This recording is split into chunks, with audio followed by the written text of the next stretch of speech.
Halo, kami dari kelompok 4. Hari ini kami akan membahas tugas dan sasaran pendidikan luar sekolah. Simak videonya.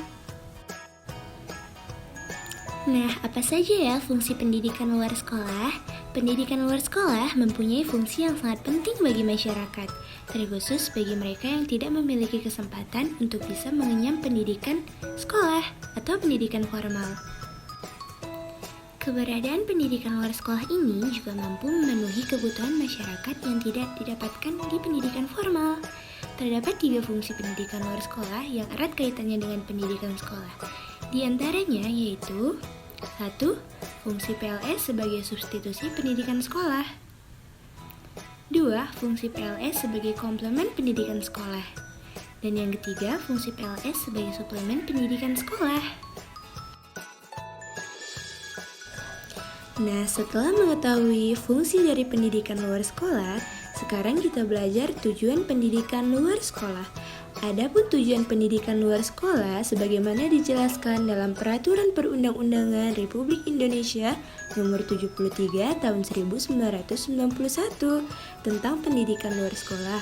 Bab 2, tujuan pasal 2 yaitu 1. Melayani warga belajar supaya dapat tumbuh dan berkembang sedini mungkin dan sepanjang hayatnya guna meningkatkan martabat dan mutu kehidupannya.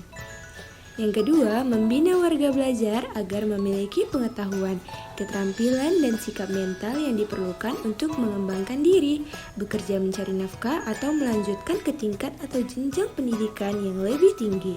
Dan yang ketiga, memenuhi kebutuhan belajar masyarakat yang tidak dapat dipenuhi dalam jalur pendidikan sekolah. Selanjutnya, kita akan membahas sasaran pendidikan luar sekolah. Apa-apa saja ya yang menjadi sasaran pendidikan luar sekolah? Yang pertama, ada para buruh dan petani. Mereka merupakan golongan terbesar loh dari masyarakat. Pada umumnya, mereka hidup dalam suasana tradisional dan kebiasaan hidup yang masih belum maju. Mereka inilah terutama yang membutuhkan program baca tulis secara fungsional. Yang kedua adalah para remaja putus sekolah. Golongan remaja yang menganggur karena tidak mendapatkan pendidikan, keterampilan atau underemployed disebabkan kurangnya bakat dan kemampuannya, memerlukan pendidikan vokasional yang khusus. Dalam upaya perkembangan pribadinya, mereka perlu diberi pendidikan kultural dan kegiatan-kegiatan yang rekreatif, serta pendidikan yang bersifat remedial. Pendidikan ini harus dapat menarik, merangsang, dan relevan dengan kebutuhan hidupnya. Yang ketiga, para pekerja yang berketerampilan. Program pendidikan yang diberikan kepada mereka hendaknya yang bersifat kejuruan dan teknik yang dapat meningkatkan pengetahuan dan keterampilan yang telah mereka miliki. Yang keempat, golongan teknisi dan profesional. Mereka umumnya menduduki posisi-posisi penting dalam masyarakat. Karena itu, kemajuan masyarakat banyak tergantung pada golongan ini. Agar mereka tetap berperan dalam masyarakat, maka mereka harus senantiasa memperbarui dan menambah pengetahuan dan keterampilannya. Yang kelima, para pemimpin masyarakat. Golongan ini termasuk para pemimpin politisi, agama, sosial, dan sebagainya.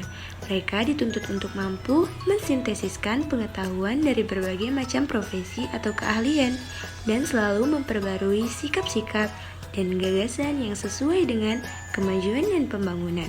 Biasanya, pengetahuan tersebut tidak pernah mereka peroleh dari pendidikan formal atau jalur sekolah. Yang keenam, anggota masyarakat yang sudah tua. Disebabkan pesatnya kemajuan ilmu pengetahuan dan teknologi, banyak pengetahuan yang belum mereka ketahui pada waktu masih muda dengan sekarang karena perkembangan zaman. Karena itulah, pendidikan ini merupakan kesempatan yang sangat berharga bagi mereka, meskipun kalau dilihat dari segi materi tidak banyak menguntungkan.